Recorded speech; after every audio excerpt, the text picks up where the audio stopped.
Hello दोस्तों, बिहार समाचार में आप सभी का स्वागत है। दोस्तों, आज के इस वीडियो में बिहार के तमाम बड़ी खबरें जो आपके लिए जरूरी है उसे देखेंगे। तो फटाफट से आप सभी इस वीडियो को एक प्यारा लाइक जरूर कर दे और आप बिहार के किस जिले में रहते हैं साथ ही हमें नीचे कमेंट करके जरूर बताएं। साथ ही आपके मन में अगर कोई भी सवाल हो तो आप हमें नीचे कमेंट करके जरूर पूछें।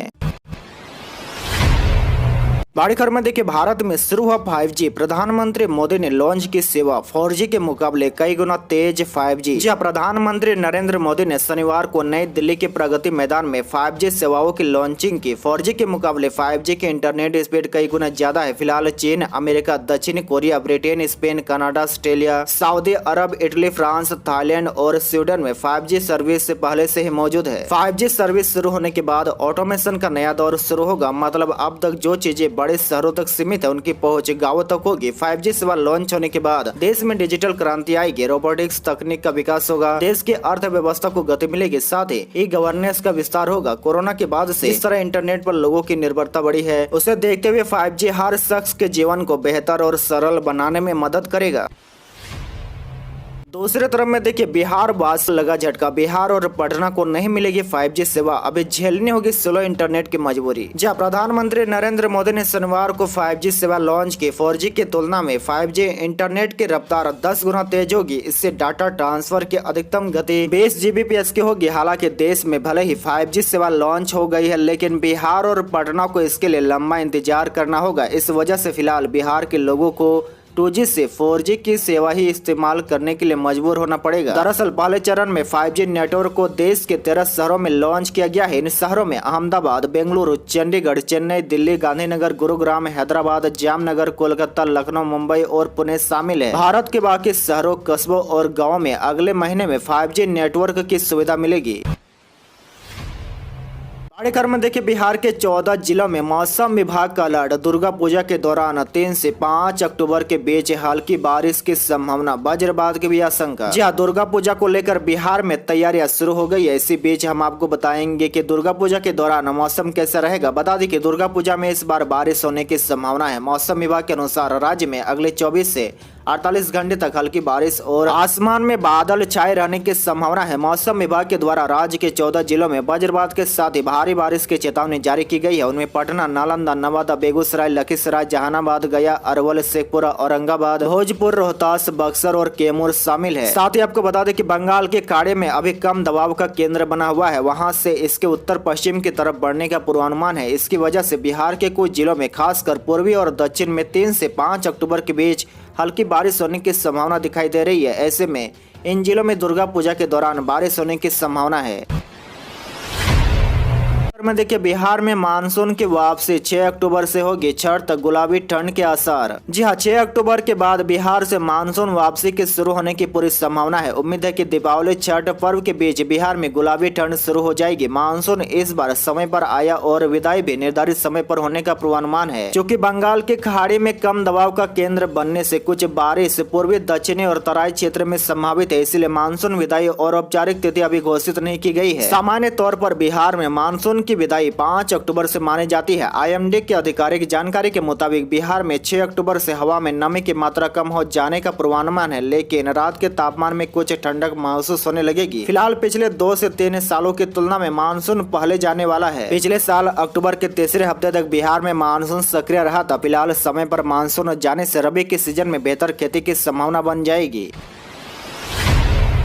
खबर में देखिए, रसोई गैस सिलेंडर 99 रुपए तक वह सस्ता। आइए जानते हैं कि लोगों को मिलेगा फायदा। जी हाँ, तेल कंपनियों ने संशोधन जारी करते हुए नई दरें जारी की है। जारी नई कीमतों के मुताबिक रसोई गैस सिलेंडर 99 रुपए तक सस्ता हो गया है। आपको बता दें कि 19 किलो वाला कॉमर्शियल सिलेंडर की कीमत घटकर 2110 रुपए हो गया है। इसी तरह 47 किलो वाला कॉमर्शियल सिलेंडर की कीमत में कुल 99 रुपए की कटौती की गई है। इसके बाद 47 किलो वाला कॉमर्शियल सिलेंडर की कीमत घटकर 5269 रुपए हो गया है। आपकी जानकारी के लिए बता दें कि बदलाव केवल 19 और 47 किलो वाले कॉमर्शियल सिलेंडर में ही किया गया है। घरेलू गैस सिलेंडर की कीमत में किसी तरह का बदलाव नहीं किया गया है। यानी घरेलू गैस सिलेंडर आपको अभी भी पुरानी कीमत पर ही खरीदना होगा। बिहार में 14.2 किलो वाले घरेलू गैस सिलेंडर की कीमत 11 से 51 रुपए, 5 किलो वाले सिलेंडर की कीमत 423 रुपए और 10 किलो वाले कंपोजिट सिलेंडर की कीमत 826.50 रुपए है।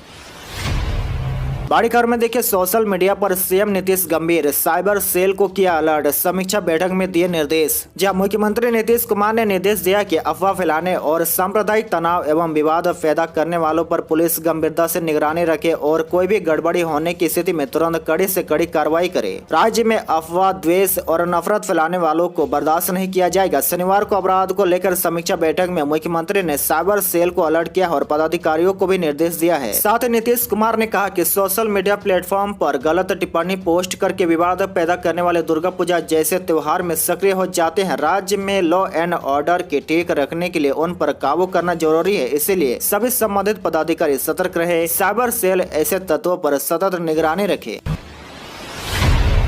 बड़ी खबर देखिए, बिहार में पैथोलॉजी केंद्र अब नहीं वसूल पाएंगे मनमानी राशि। स्वास्थ्य विभाग ने इन 80 जांच के लिए रेट तय किए। जहां बिहार में इन दिनों बढ़ रहे डेंगू और मौसमी बीमारियों के प्रकोप के चलते निजी अस्पतालों और पैथोलॉजी लैब में मरीजों की भीड़ लग रही है। स्वास्थ्य विभाग को राज्य के कई पैथोलॉजी लैब पर डेंगू, मलेरिया और अन्य ब्लड संबंधित जांचों के लिए मनमाने दाम वसूले जाने की शिकायत मिल रही थी। ऐसे में अब स्वास्थ्य विभाग के निर्देश पर रोहतास के डीएम ने सभी जांचों के लिए नए रेट जारी कर दिए हैं। जैसे कि ब्लड ग्रुप जांच के लिए 50 रुपए, प्लेटलेट काउंट के लिए 150 रुपए, आरबीसी काउंट के लिए 100 रुपए, सीबीसी विथ प्लेटलेट काउंट के लिए 300 रुपए, हेमोग्लोबिन के लिए 80 रुपए, टीसी के लिए 100 रुपए, टीसी के लिए 100 रुपए, टीसी और डब्ल्यूबीसी के लिए 100 रुपए और एएसआर जांच के लिए 100 रुपए लगेंगे। बढ़कर बिहार में सरकारी नौकरी का इंतजार करने वाले युवाओं के लिए है। 68वीं और 69वीं बीपीएससी परीक्षा के लिए हो जाइए तैयार। एग्जाम डेट आया है सामने। जी हाँ, 68वीं बीपीएससी यानी अगली परीक्षा की तैयारी करने वालों को भी नोटिफिकेशन जारी होना और परीक्षा की तिथि का इंतजार है। बीपीएससी के अध्यक्ष अतुल प्रसाद ने बताया कि 68वीं बीपीएससी पीटी परीक्षा अगले साल की शुरुआत में ही यानी जनवरी 2023 में होगी। आयोग ने अपने विस्तृत एग्जाम कैलेंडर में 8 जनवरी 2023 को इसकी संभावित तिथि के रूप में निर्धारित किया। वहीं 69वीं पीटी परीक्षा अगले साल के मई 2023 तक आयोजन होने की संभावना है।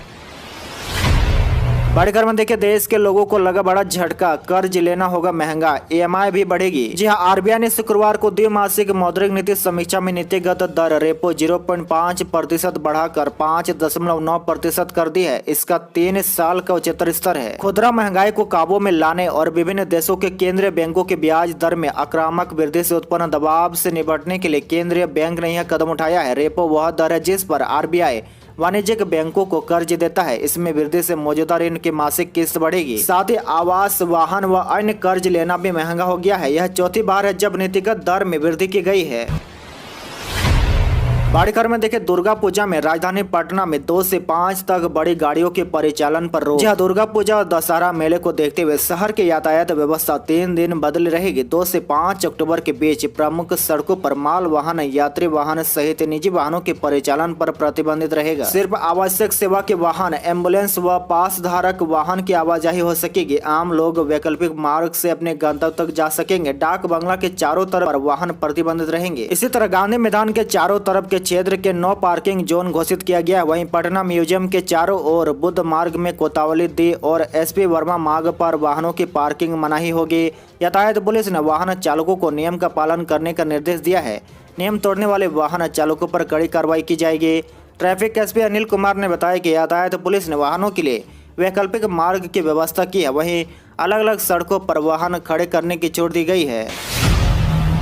बड़ी खबर में देखिए, स्वच्छ गंगा मिशन के तहत उत्तराखंड, यूपी, बिहार, झारखंड और बंगाल में 1145 करोड़ की 14 परियोजनाओं को मंजूरी। जहां राष्ट्रीय स्वच्छ गंगा मिशन ने 1145 करोड़ रुपए की 14 परियोजनाओं की स्वीकृति प्रदान की है। इनमें सीवेज प्रबंधन, औद्योगिक प्रदूषण उन्मूलन, जैव विविधता संरक्षण, वनीकरण, रिवर फ्रंट विकास और विकेंद्रीकृत अपशिष्ट जल उपचार से संबंधित परियोजनाएं शामिल है। 5 मुख्य गंगा बेसिन राज्यों उत्तराखंड, उत्तर प्रदेश, बिहार, झारखंड और पश्चिम बंगाल में सीवेज प्रबंधन की 8 परियोजना भी इसमें है। इसमें बिहार में 67.06 करोड़ की लागत से बंगाल के कोकरापुर में 50 MLD ATPS का निर्माण और मौजूदा संरचना के नवीकरण संबंधी योजनाओं की भी मंजूरी प्रदान की गई है। इसी तरह बिहार में 47.39 करोड़ की अनुमानित लागत वाली परियोजना के तहत हरबोरा नदी पर 2.5 MLD और बेलवा साथी नहर पर 4.5 MLD के सीवेज ट्रीटमेंट प्लांट की मंजूरी दी गई है। बड़ी खबर में देखिए, बिहार के गोपालगंज में दिखेगा अयोध्या का राम मंदिर। 101 फीट ऊंचे पंडाल में विराजेगी मां दुर्गा। जी बिहार के गोपालगंज में दुर्गा पूजा को लेकर खास उत्साह देखने को मिल रहा है। कोरोना संक्रमण के कारण पिछले 2 वर्षों से शहर में दुर्गा पूजा का आयोजन काफी फीका हो रहा था, मगर इस बार लोग खुलकर कार्यक्रम और आयोजन में हिस्सा ले रहे हैं। शहर में कहीं अक्षरधाम के प्रारूप तो कहीं मानसिंह के किला का प्रारूप में पंडाल निर्माण किया जा रहा है। कारीगर पंडाल को अंतिम रूप में देने में जुट गए हैं। मां की प्रतिमा कभी सजाई जा रही है। बंजारी मोड़ स्थित न्यू राज दल के आयोग द्वारा अयोध्या के राम मंदिर के थीम पर पंडाल का निर्माण किया जा रहा है। इस पंडाल की ऊंचाई 101 फीट की होगी। इसके निर्माण में करीब 1200 बांस का इस्तेमाल किया जा रहा है।